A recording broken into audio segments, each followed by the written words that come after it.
Mga mare ko'y, happy Monday po. Pe-flex ko lang po yung bago kong lilipatan at kung bakit kami lilipat.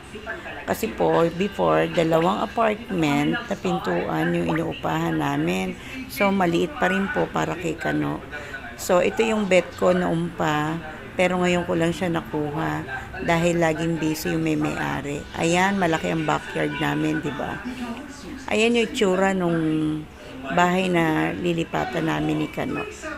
So, dahil pinaayos ko po, ako po yung gumastos para lang makalipat kami, payag na ako para naman, para maging comfortable din kami pareho. Pero syempre, lalo na si Mister. So, ayan na yung itsura ng bahay na lilipatan ko ngayon. Dito pa rin po yan sa O'Donnell, malapit sa school, sa high school and elementary. So, ayan yung mga ilaw po, mga solar, ang ikakabit ko sa mga wall. Kasi pag umalis na si Kano, dalawa na lang po kami maiwan ng apo ko. So, ayan, ang anak ko si JR. Super support from Valenzuela pa po yan. Pinuntahan ako dito para tulungan ako. So, thank you, Roger. Ayan si Roger, si Bonjing. Ayan yung car. For sure, happy siya kasi hindi na siya may initan. Meron na siyang sariling house. So,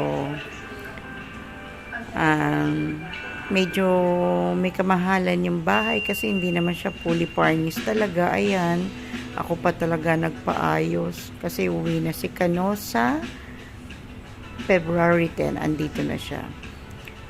O, syempre, patuloy pa rin ang contact dahil sa messenger. At ayun, nagkakausap kami. I miss you, honey.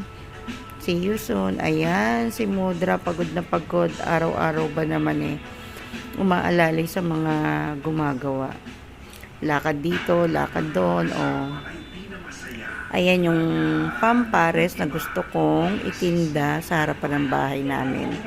So, para naman may libangan at konting kita, di ba?